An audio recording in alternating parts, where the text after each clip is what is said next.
Hello friends, in previous lecture we discussed about principle of management.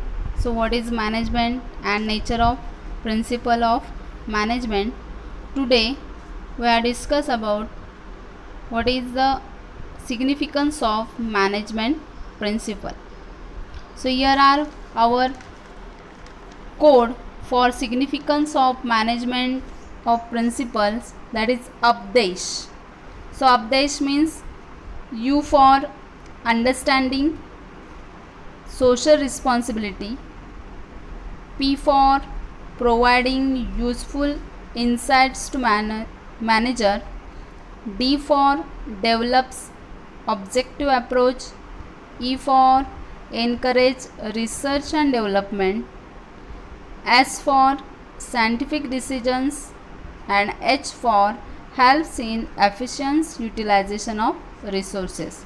म्हणजेच या ठिकाणी आपल्याला सिग्निफिकन्स ऑफ मॅनेजमेंट प्रिन्सिपल बघायचे, त्याच्यामध्ये त्याचे पॉईंट्स जे आहेत हे सर्व पॉईंट्स कशा पद्धतीने लक्षात ठेवायचे आहेत. So there are 7 points and we have learn this is code for the significance of management principle, that is UPDESH. म्हणजेच याप्रमाणे तुम्ही काय करायचे, हा कोड ज्या पद्धतीने तुम्ही पॉईंट्स सगळे लर्न करून लक्षात ठेवायचे. तर आपण स्टार्ट करूया. What are the significance of management principle. As we have discuss the nature of principle of management, it can be said that management principles are applicable everywhere. They are in the form of predetermined solution for the problems which are recurring. तर याच्यामध्ये आपण बघितलं की management म्हणजे काय, आणि मॅनेजमेंटचे जे principal आहेत दे आर ॲप्लिकेबल एव्हरीवेअर. म्हणजे आपण प्रत्येक ठिकाणी त्याचे जे प्रिन्सिपल मॅनेजमेंटचे आहेत ते आपण काय करतो असतो, यूज करतो असतो. तर त्याच्यामध्ये आपल्याला त्याचं सिग्निफिकन्स म्हणजे त्याची गरज का आहे किंवा त्याचा कुठे कुठे वापर केला जात असतो या मॅनेजमेंट प्रिन्सिपलचा. कारण याच्यामध्ये लक्षात ठेवायचं की जेवढ्या कंपन्या आहेत त्या कंपन्यांमध्ये या प्रिन्सिपल ऑफ मॅनेजमेंट मोठ्या प्रमाणात वापर केला जात असतो आणि त्या पद्धतीने मग ते बिझनेस जो आहे तो चांगल्या प्रकारे चालवला जात असतो. तर याच्यामध्ये पहिला सिग्निफिकन्स आपल्याला बघायचा आहे तो म्हणजे आहे first one, provides useful insight to managers. The principle of management help the manager to understand the organization. The study of the principles helps to improve the understanding of the situation and problems. It further helps the manager to find out the solution to the problems and handle situation. Management principles are an outcome of the experience of various professional people. The use of this principle is helping manager about the manner in which he should act in different situations. This type of timely guidance reduces the wastages of resources and goals can be achieved in appropriate manner. So first important, that is provides useful insight to manager. म्हणजे हा बिझनेसचा जो manager आहे त्या मॅनेजरला काय करावं लागत असतं, तर हे जे प्रिन्सिपल ऑफ मॅनेजमेंट आहेत ते जास्त हेल्पफुल असतात. कारण they are guidelines for the business. So he also improve the understanding of the situation and problems. It means he handle that problem and that time these principle of managements are very useful to the manager. It means he take a good decision related to the company, and it also helping the manager about the manager in which he should act in the different situation. म्हणजे याच्यामध्ये जो manager आहे त्याला guidelines या principle of मॅनेजमेंटमुळे मिळतात. त्यामुळे ती company कोणकोणत्या परिस्थितीमध्ये असेल त्या पद्धतीने त्याला हँडल करता येतं. आणि ह्या गाईडलाईन्स असल्यामुळे त्या गाईडलाईन्समुळे वेस्टेज ऑफ जो रिसोर्सेस आहे तो रिड्यूस केला जात असतो आणि जो मेन म्हणजे आपला गोल अचीव करायचा आहे ते अचीव चांगल्या प्रकारे केला जात असतो. तर त्याला आपण फर्स्ट पॉईंट आपण बघितला, provides useful insight to manager. Next our second point, helpful in efficient utilisation of resources. In every organization, two types of resources are used: physical resource and human resource. The basic function of management is to make proper balance between these resources by putting them to optimum use and control on wastage of resources while maintaining discipline and healthy working environment. Management always uses techniques and principle. It helps in establishing cordial relationship between management and employees, which increase the efficiency level of employees and also affects the effective administration. For example, use of standard tools and machinery helps in increasing quality or productivity as well as in increasing level of efficiency of human resources. So our second point, that is helpful in efficient utilization of resources. म्हणजेच याच्यामध्ये जे resources, there are two types of resources, एक physical resources, and this physical resources, it means it is a material or any machines, money, so that is called physical resources. and second human resource, it means manpower.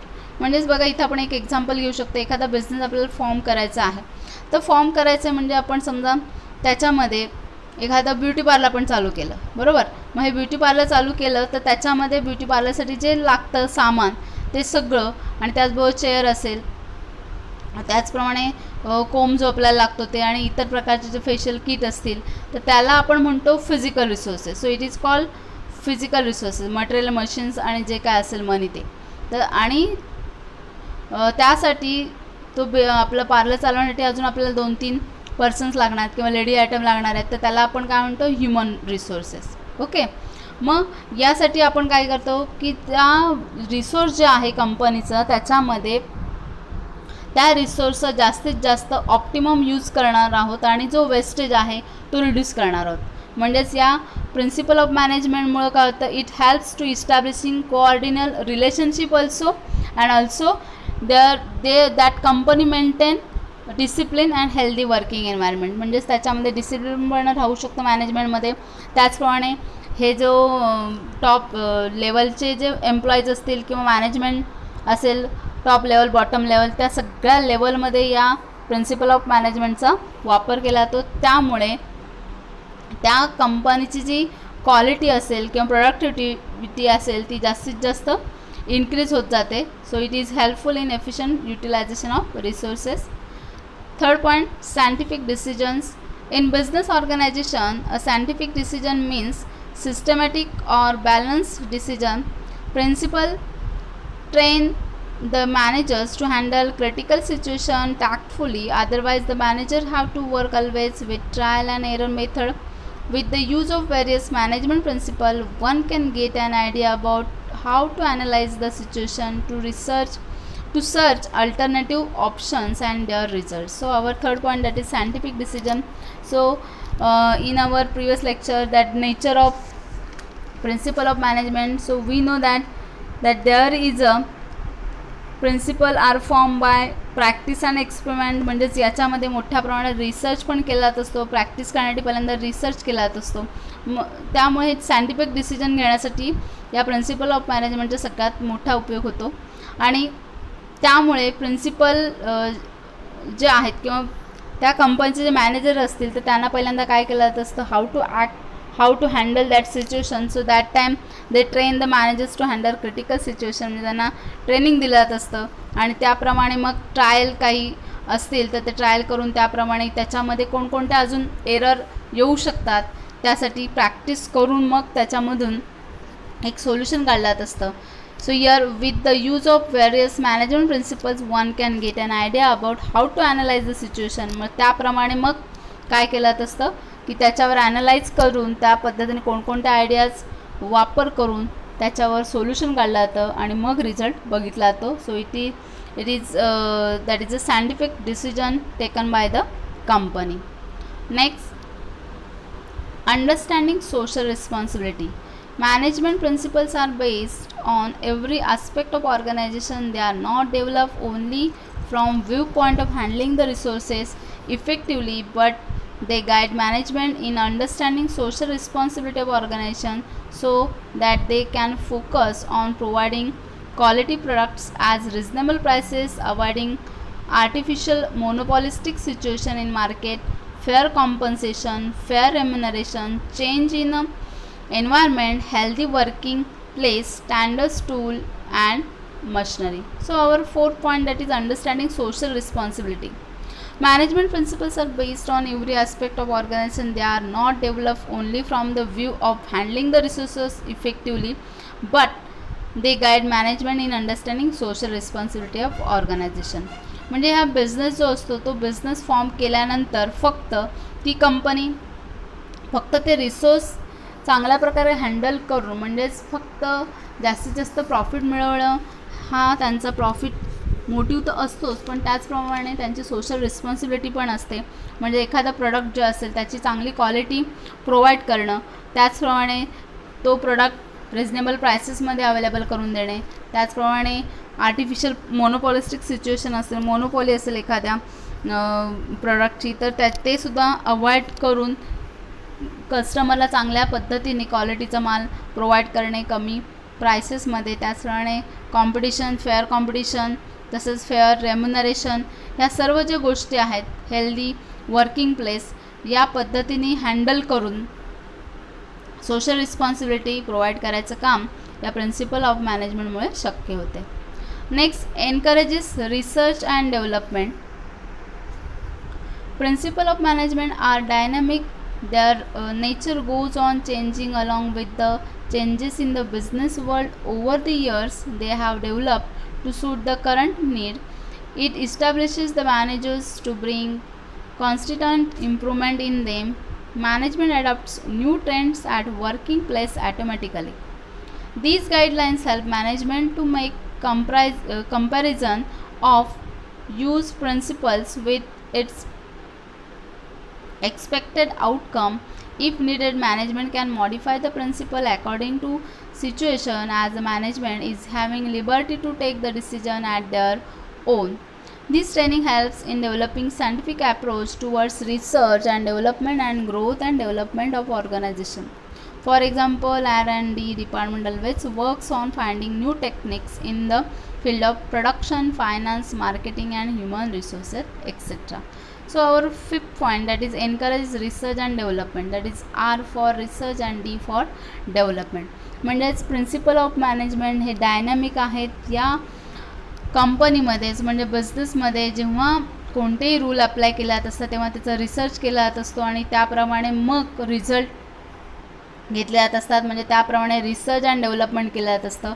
म्हणजे जर ती critical condition असेल कंपनीचं, त्यावेळी त्या गाईडलाईन्सनुसार ती company योग्य तो निर्णय घेऊ शकते आणि हा निर्णय हा स्वतःचा असतो. So it having a liberty to take decision at their own. आणि जे ट्रेनिंग त्याला दिलं जात असतं त्याच्यामध्ये सायंटिफिक ॲप्रोचसुद्धा असतात रिसर्च अँड डेव्हलपमेंटचेच. म्हणजेच याच्यामध्ये research and development always works on the finding new techniques. म्हणजेच याच्यामध्ये रिसर्च अँड डेव्हलपमेंटमध्ये ज्या वेगवेगळ्या टेक्निक्स, मॉडर्न टेक्निक्स अवेलेबल असतील तर त्याचा वापर करून मग प्रोडक्शन आणि फायनान्स, मार्केटिंग आणि ह्युमन रिसोर्स केला जात असतो. Next, helps to coordinate and control. Management principles are the guidelines for better coordination and control. It is very challenging to create coordination and cooperation among different employees working in different departments.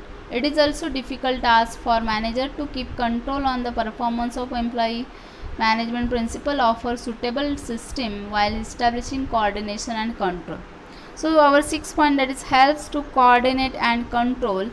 So your management principles are guidelines for better coordination and control. So we know that there are coordination between the manager and employees also. म्हणजे याच्यामध्ये मोठ्या प्रमाणात कंपनीमध्ये coordination manager आणि जे employees असतात त्यांच्यामध्ये दिसून येत असतं आणि त्यासाठी प्रिन्सिपल ऑफ मॅनेजमेंट अतिशय महत्त्वाचे आहेत. आणि याच्यामध्ये it is also difficult task for manager to keep control. त्यामुळे या प्रिन्सिपल ऑफ मॅनेजमेंटमुळं त्याला पूर्ण कंट्रोल करता येत असतो मॅनेजरला. म्हणजेच त्या एम्प्लॉईचं परफॉर्मन्स कसं आहे, ते कशा पद्धतीने वर्क करत आहे त्यांच्यावर कंट्रोल केला जात असतो आणि त्याप्रमाणे मग त्यांच्यामध्ये चांगल्या प्रकारे कोऑर्डिनेशन राहतं. And last point, develop objective approach. With the help of various principle of management one can develop an objective approach. Manager can identify the business opportunity, root causes of the problems, its correct manner, and can provide appropriate solution on it. It builds confidence in the minds of the manager.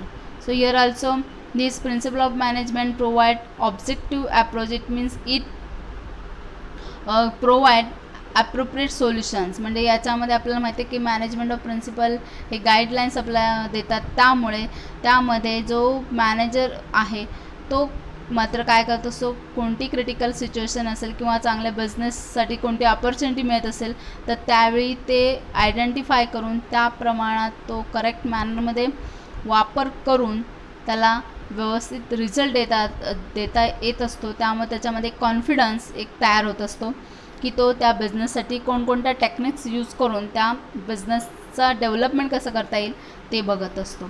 तर हे आपण आता 7 point बघितले.